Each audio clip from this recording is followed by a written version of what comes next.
ओम नमः शिवाय। हर हर महादेव।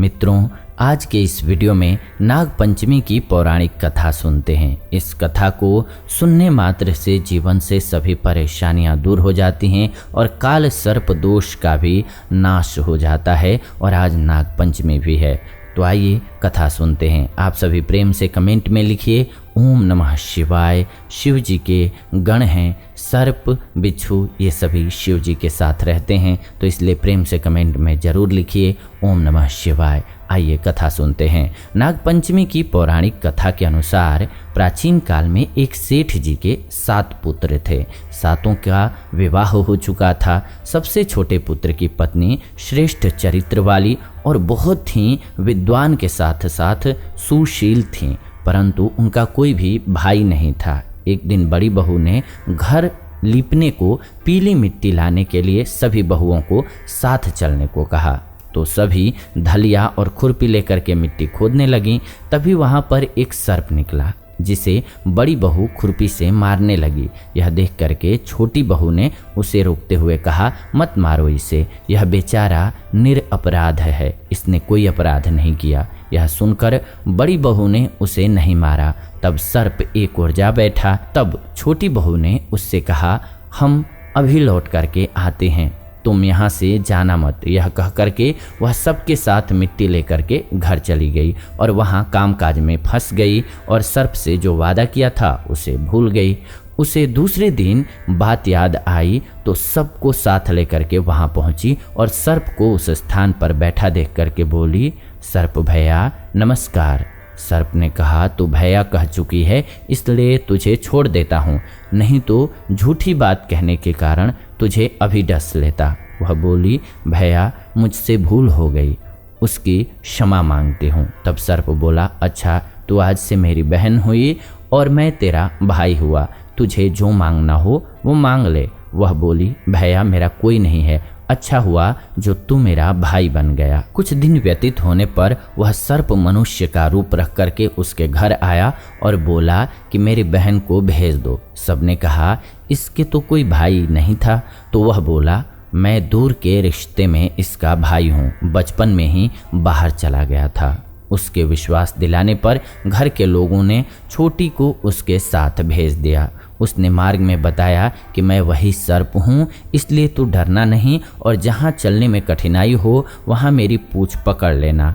उसने कहे अनुसार ही किया और इस प्रकार से वह उसके घर पहुँच गई। वहाँ के धन ऐश्वर्य को देख करके वो बहुत ही चकित रह गई, बहुत चकित रह गई। एक दिन सर्प की माता ने उससे कहा, मैं एक काम से बाहर जा रही हूँ, तो अपने भाई को ठंडा दूध पिला देना। उसे यह बात ध्यान न रही और उसने गर्म दूध पिला दिया, जिससे उसका मुख बुरी तरह से जल गया। यह देख करके सर्प की माता बहुत क्रोधित हुई, परंतु सर्प के समझाने पर चुप हो गई। तब सर्प ने कहा, बहन को अब उसके घर भेज देना चाहिए। तब सर्प और उसके पिता ने उसे बहुत सा सोना, चांदी, जवाहरात, वस्त्र, आभूषण इत्यादि दे करके उसके घर पहुंचा दिया।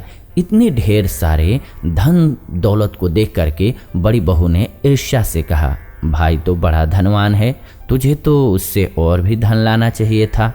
सर्प ने यह वचन सुना तो सब वस्तुएं सोने की लाद करके दे दी। यह देख करके बड़ी बहू ने इन्हें झाड़ने की झाड़ू भी सोने की होनी चाहिए कहा। तब सर्प ने झाड़ू भी सोने की ला करके रख दी। सर्प ने छोटी बहू को हीरा मणियों का एक अद्भुत हार दिया था। उसकी प्रशंसा उस देश की रानी ने भी सुनी और वह राजा से बोली कि सेठ की छोटी बहू का हार यहाँ आना चाहिए। राजा ने मंत्री को हुक्म दिया कि उससे वह हार लेकर के शीघ्र उपस्थित हों। मंत्री ने सेठ जी से जाकर के कहा कि महारानी जी छोटी बहू का हार पहनेंगी, वह उससे लेकर के मुझे दे दो। सेठ जी ने डर के कारण छोटी बहू से हार मंगा करके दे दिया। छोटी बहू को यह बात बहुत बुरी लगी। उसने अपने सर्प भाई को याद किया और आने का प्रार्थना किया कि भैया रानी ने हार छीन लिया है, तुम कुछ ऐसा करो कि जब वह हार उसके गले में रहे तब तक के लिए सर्प बन जाए और जब वह मुझे लौटा दे तब हीरों और मणियों का हो जाए। सर्प ने ठीक वैसा ही किया। जैसे ही रानी ने हार पहना वैसे ही वह सर्प बन गया। यह देख करके रानी चीख पड़ी और रोने लगी। यह देख करके राजा ने सेठ के पास खबर भेजी कि छोटी बहू को तुरंत भेजो। सेठ जी डर गए कि राजा न जाने क्या कहेगा या क्या करेगा। स्वयं छोटी बहू को साथ लेकर के उपस्थित हुए। राजा ने छोटी बहू से पूछा, तूने क्या जादू किया है, मैं तुझे दंड दूंगा। छोटी बहू बोली, राजन धृष्टता क्षमा कीजिए, यह हार ही ऐसा है कि मेरे गले में हीरों और मणियों का रहता है और दूसरे के गले में सर्प बन जाता है। यह सुनकर राजा ने वह सर्प बना हुआ हार उसे दे करके कहा, अभी पहन कर दिखाओ। छोटी बहू ने जैसे ही उसे पहना वैसे ही हीरो मणियों का वो हो गया। यह देख करके राजा को उसकी बात का विश्वास हो गया और उसने प्रसन्न होकर के उसे बहुत सी मुद्राएं भी पुरस्कार में दे दी। छोटी बहू अपने हार और धन सहित घर लौट आई। उसके धन को देख करके बड़ी बहू ने ईर्ष्या के कारण उसके पति को सिखाया कि छोटी बहू के पास कहीं से धन आया है। यह सुनकर के उसके पति ने अपनी पत्नी को बुलाकर कहा,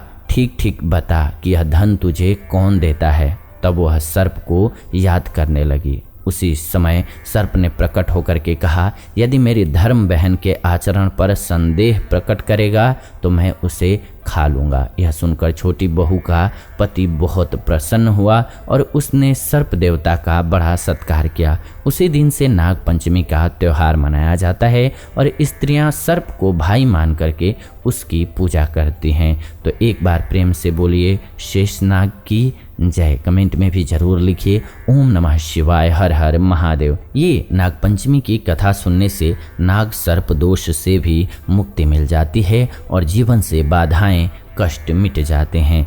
तो आज की ये वीडियो रही आप सभी के लिए। ऐसी ही नई वीडियो के लिए चैनल को सब्सक्राइब कर लीजिए, बेल नोटिफिकेशन को ऑन कर लीजिए, क्योंकि इस चैनल के माध्यम से ऐसी नई वीडियो हम लेकर के आते रहते हैं। फिलहाल विदा लेते हैं आज की इस वीडियो से, जुड़ेंगे नई वीडियो में। तब तक आप सभी खुश रहें, आनंदित रहें। प्रेम से कमेंट में बोलें ओम नमः शिवाय, हर हर महादेव।